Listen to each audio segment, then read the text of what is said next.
हे मेरे नाथ, मैं आपको भूलूं नहीं। हे मेरे प्रभो, मैं आपको भूलूं नहीं। हे मेरे स्वामिन, मैं आपको भूलूं नहीं।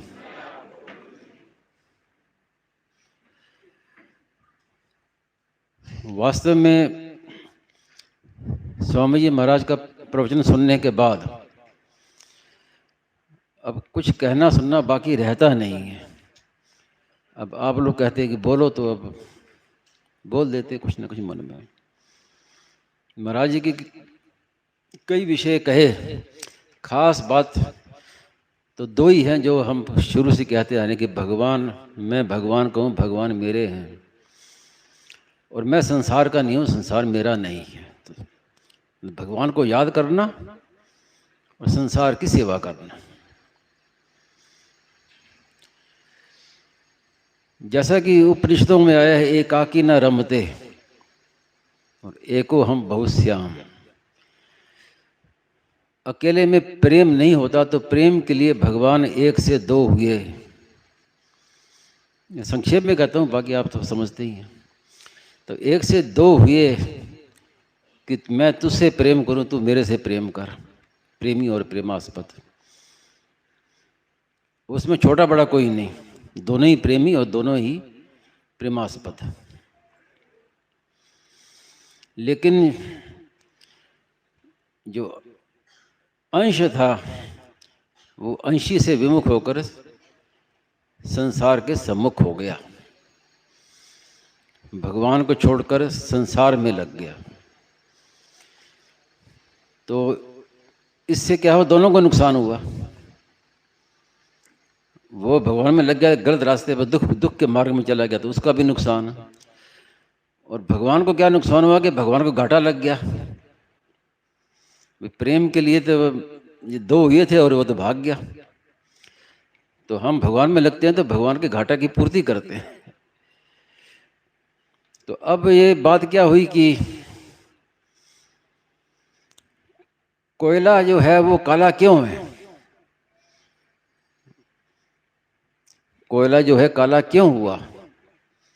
काला इसलिए हुआ कि अग्नि से अलग हुआ। अब अग्नि से अलग हो गया, अब कोयला हो ही नहीं उजला, सो मन साबुन लगाए। अब कितनी ही मेहनत करो वो तो काला का काला ही रहेगा, क्योंकि उसका अब एकमात्र यही उपाय है कि जहाँ से वो निकला है, जिसका अंश है, वापस उसमें आएगा तब चमकेगा। तो ज़्यादा उसका जो उपाय छोड़ के सीधा कोयले को अग्नि से संबंध करा दो तो चमक उठेगा। और ये बातें तो केवल समझाने के लिए हैं। वास्तव में जीव जो है वो काला हुआ नहीं है, उसने कालिक अपने मुंह पर पोत ली है। तो भगवान का अंश और अंश से अलग नहीं हो सकता। तो सम्मुखता है संसार के लिए।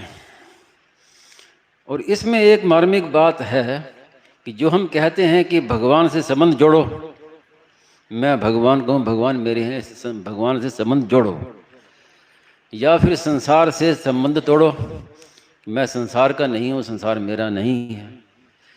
इसमें मार्मिक बात यह है कि वास्तव में ना संबंध जोड़ना है ना तोड़ना है, संबंध तो हमारा भगवान से है ही। हम भगवान के हैं, भगवान हमारे हैं, ये कोई संबंध नया नहीं जोड़ना है। संबंध तो है ही, केवल पहचान कराने के लिए संत कहते हैं। और संसार से संबंध कभी हो ही नहीं सकता। संसार से तो सदा ही संबंध विच्छेद है। इसलिए महाराज जी ने कहा ना कि नित्य प्राप्त की प्राप्ति करनी है, नित्य निवृत्ति की निवृत्ति करनी है। तो संसार का त्याग क्या करे, वो तो त्यक्त ही है। केवल स्वीकृति करनी है। किसकी स्वीकृति? सत्य की स्वीकृति, जिसको महाराज जी ने कहा कि सत्य की स्वीकृति से कल्याण होता है।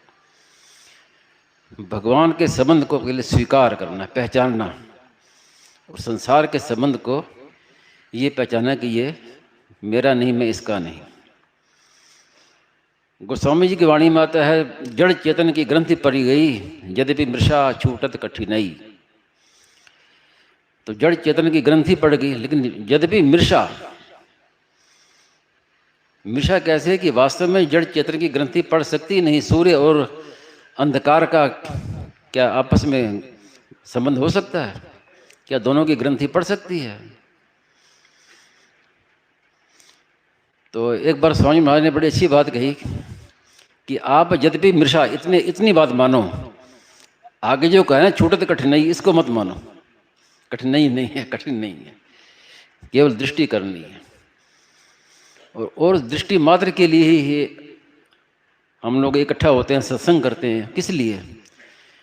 वास्तविकता को स्वीकार करने के लिए।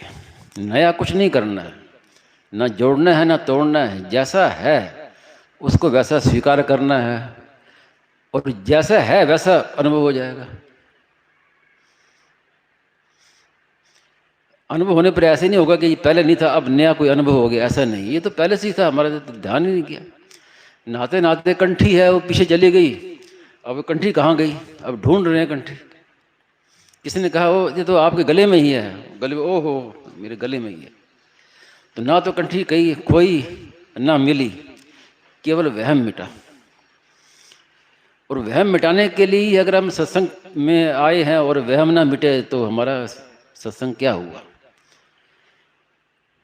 स्वामी जी महाराज ने एक बार कहा था कि हमारे सत्संगियों में अगर ये वहम ना मिटे कि संसार में सुख है, ये वहम नहीं मिटा तो फिर सत्संग क्या किया?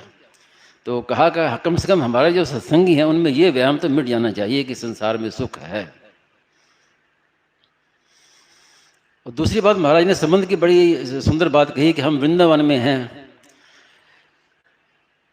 तो वास्तविकता संबंध की वास्तव में क्या बात है? भगवान की स्मृति कैसे हो कि याद करना नहीं पड़े और भूले नहीं। ये दो बातें हैं तब तो हम ठीक साधन में हैं।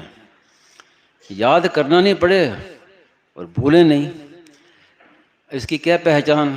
कि हम वृंदावन में हैं। अब याद करना पड़ता है कि हर समय माला फेरनी पड़ती है? कुछ नहीं। जब से आए वो भीतर में बैठा है कि हम वृंदावन में हैं, बिना याद किए याद रहता। और कोई फ़ोन से पूछता है, फ़ोन से बाहर से, कि भाई कहाँ हो आप? तो ये नहीं कहते कि भाई ठहर जा थोड़ा सोच लूँ मैं कहाँ हूँ। तुरंत जागृति होगी मैं वृंदावन में हूँ, अब याद करना नहीं पड़ता। तो ऐसे भगवान में अपनापन होना चाहिए। स्वामी जी ने, महाराज ने कहा ना कि आप अचानक कोई आपसे पूछ ले कि आप कौन है, तो तुरंत मन में यही आना चाहिए कि मैं तो भगवान का हूँ।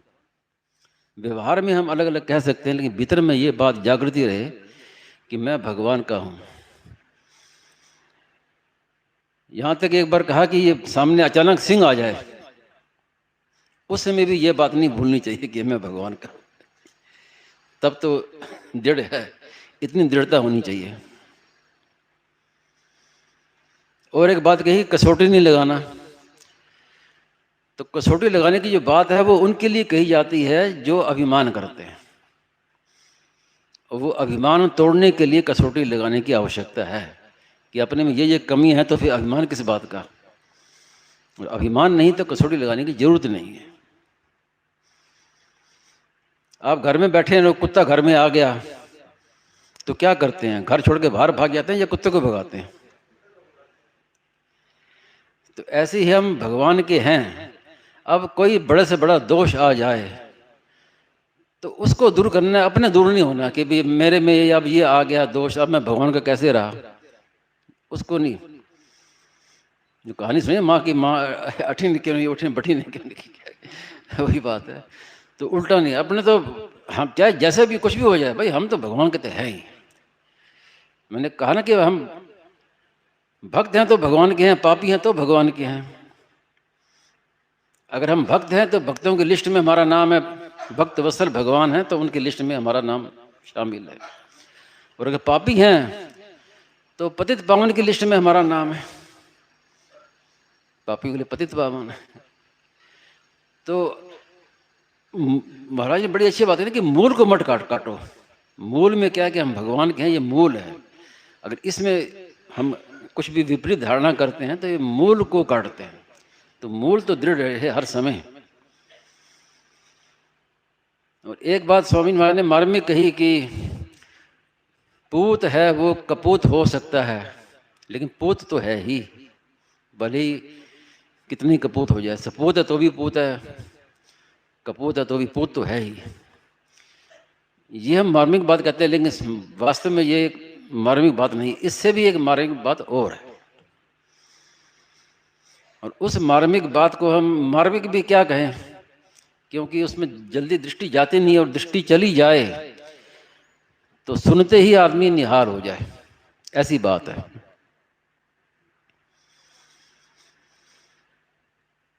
कि हम भक्त नहीं हुए तो क्या हुआ, हम साधु नहीं हुए तो क्या हुआ, अंश तो भगवान के ही हैं। इस तरफ अगर दृष्टि चली जाए तो ये सूत्र जो है, ये शक्तिपात करने वाला सूत्र है। तो इस प्रकार महाराज ने इस विषय में बड़ी अच्छी बातें कही। और दूसरी बात कही सेवा की, वो इसलिए कि ये भ्रम न रहे कि हम तो भगवान के हैं, अब हमें संसार छोड़ना है। ये बात नहीं, संसार को छोड़ना नहीं, उनकी सेवा करनी है। सेवा के लिए सब अपने हैं, अपने लिए अपना कोई नहीं है। तो निष्काम भाव से सेवा करनी है, उसको उसका नाम सेवा है। अगर हम बदले में कुछ भी चाहना करते हैं, यहाँ तक कि कोई हमारी मान बढ़ाई करे, हमारी प्रशंसा करे, वाह वाह करे, तो वो सेवा नहीं है, वो बंधन है। इस विषय में दो बातें एक ध्यान में आई महाराज जी की बात प्रवचन सुनते सुनते, कि और कई लोग पूछते भी हैं कि भगवान अपने हैं, तो स्वामी महाराज ने ज़्यादा जोर इसी पर दिया है कि वो जैसे भी हैं अपने हैं। ये नहीं कहा कि किस रूप से हैं। वो हमारी भक्तों की धारणा है कि हम भगवान को अपना पिता माने, बेटा माने, पति माने, गुरु माने, चेला माने, कुछ भी माने, तो ही मोहि ना नाते अनेक मानिए स्वभावे, तुम्हें माता च पिता तुम्हें, तुम्हें बंधु शिक्षका सुमें। तो वो हमारी स्वभाव के अनुसार कि हमें किस तरीके से भगवान से संबंध जोड़ना है। सीधा नहीं जोड़े तो कुछ मान के जोड़ लो कि मेरा बेटा है, ऐसे कर पुत्र भाव से उसका संबंध जोड़ लो। दास से भाव है, सख्य भाव है, वात्सल्य भाव है, माधुर्य भाव है।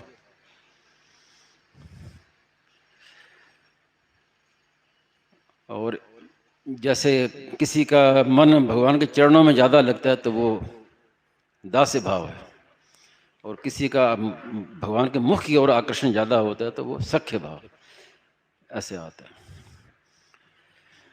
और भगवान के लिए हम ठाकुर जी रखते हैं, तरह तरह के ठाकुर जी, कोई भगवान का क्या रूप है, कोई क्या रूप है।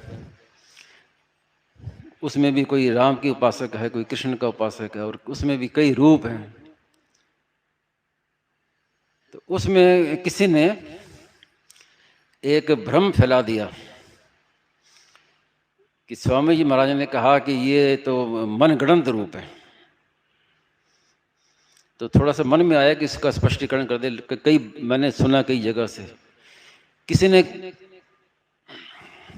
जिसने भी कहा हो, किसी ने कहा कि ये भगवान के ये जो रूप हैं ये कार्टून है।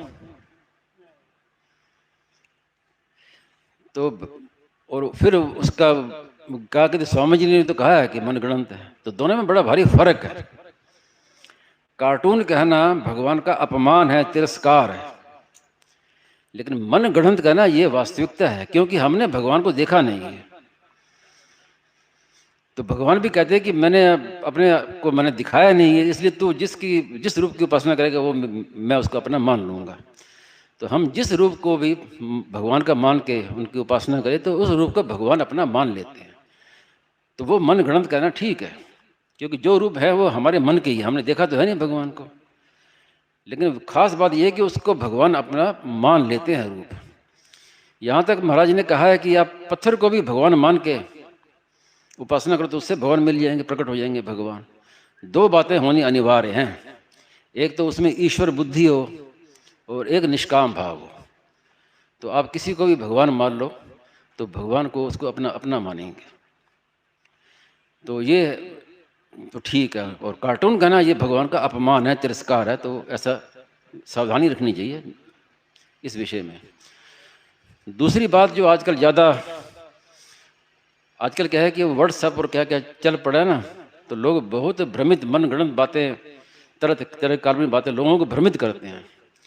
खुद तो हैं अज्ञान मूर्ख, दूसरों को भी मूर्ख बनाते हैं। और मूर्खों की कमी है नहीं, मूर्ख बहुत हैं। और बड़ी उसकी बड़ी महिमा करते हैं कि देखो हमने कितनी बढ़िया बात की कि भगवान की मूर्ति के आगे सब जाते हैं, माथा टेकते हैं। वास्तव में तो बड़ा वो है जिसने उस मूर्ति को बनाया है, तो कारीगर का नाम होना चाहिए। बिल्कुल अज्ञानता की बात है। वो सोचते कि हमने बड़ी भारी बात कह दी। वो महाराज जी की कहावत है ना, गैला गणे ने गाँव ने, गाँव गणे ने गैले ने तो ये बात है। तो वास्तव में क्या है कि हम मूर्ति की पूजा नहीं करते। अगर हम मूर्ति की पूजा करते तो फिर हम देखते हैं कि ये मूर्ति किस पहाड़ से पर्वत से लाई गई है, कहाँ का पत्थर है, बनाने वाला कौन है। तो हम मूर्ति की पूजा नहीं करते, मूर्ति में भगवान की पूजा करते हैं। इस तरफ दृष्टि जाती नहीं है। वो पढ़ने वाले भी कहते कि क्या वाह, क्या बढ़िया बात कही है। तो वास्तव में मूर्ति पूजा का अर्थ क्या हुआ कि मूर्ति में भगवान की पूजा, हम भगवान की पूजा करते हैं। हम ये नहीं कहते कि तुम कहाँ से आई हो, किसने तुम्हें बनाया है। हम तो भगवान की लीला कहते हैं कि भगवान का क्या रूप है, भगवान कैसे हैं, भगवान की लीलाओं का स्मरण करते हैं। तो हम भगवान की पूजा करते हैं। तो इस तरह क्या है कि कई आजकल बातें चलती हैं काल्पनिक, लेकिन साधकों को सावधान रहना चाहिए। और इसके लिए भगवान के स्वामी जी महाराज की पुस्तकों को पढ़ना चाहिए। अगर आप स्वामी जी महाराज की पुस्तकों का अध्ययन करें, साधक संजीवनी का अध्ययन करें, तो फिर कोई आपको मूर्ख नहीं बना सकेगा। नहीं तो बहुत हैं बनाने वाले। तो अब इतनी बात, पूरी बात कह दी आपको। और ख़ास बात हमें जो पकड़नी है इस सत्संग में, जो शुरू से कहते आए हैं और आगे भी यही बात कहेंगे कि मैं भगवान को, भगवान मेरे हैं। ये कोई नया संबंध नहीं बनाना है, वास्तव में है ही, बस स्वीकार मात्र करना है। स्वामी जी कहते थे हाँ में हाँ मिलानी है, हाँ में हाँ मिलानी है, कुछ करना क्या इसमें। हाँ में हाँ मिलाने में क्या है। भगवान कहते हैं मैं तेरा हूँ, हाँ महाराज मैं आपका हूँ। और संसार मेरा नहीं, संसार मैं संसार का नहीं, वास्तव में है ही नहीं, केवल हमारी कल्पना। इसको स्वीकार करना है केवल। और बड़ी स्पष्ट रूप से इसमें कोई प्रमाण की आवश्यकता नहीं है कि संसार, मैंने कहा भी, आपको याद दिलाया कि जब परमात्मा की प्राप्ति करनी हो तो वर्तमान में आ जाओ, और संसार से संबंध विच्छेद करना हो तो या भूत में चले जाओ या भविष्य में चले जाओ। तो जो मिला है ये सबको पता है कि शरीर भी हम यहाँ आया है, मैं अपने साथ नहीं लेकर आया, यहीं मिला है। और बिखर यहीं जाएगा, शरीर भी सब बिछुड़ जाएगा। तो कोई चाहता है कि मैं जो मिलने और बिछुड़ने वाला है उसके साथ मैं प्रेम करूं? हर व्यक्ति ये चाहता है कि मुझे तो ऐसा कोई सखा मिले, ऐसा कोई साथी मिले, ऐसा कोई प्रेमी मिले जो सदा मेरे साथ रहे, मेरे से कभी वियोग ना हो। संसार में कहते हैं ना कि भाई जहाँ मोह होता है, जिसको प्रेम कहते हैं, कि मैं तो तुम्हारे बिना रह नहीं सकता। लेकिन जब रात आती है, जब सो जाते हैं, तब साथ में कौन रहता है? तो रह गए ना बिना, उसके बिना। फिर कैसे कहते हैं तुम्हारे बिना रह नहीं सकता? जब रात को सोते हैं तो साथ में कौन रहता है? तो सब संबंध विच्छेद होने वाले, सब बिछुड़ने वाले हैं। तो एक भगवान ही ऐसे हैं जो सदा हमारे साथ हैं और सदा हमारे साथ रहेंगे, कभी बिछुड़ेंगे नहीं। ऐसे साथी को पकड़ो। पकड़ना तो ऐसे साथी को पकड़ो, क्यों नाशवान को क्यों पकड़ो। ये बात। नारायण नारायण नारायण नारायण माने।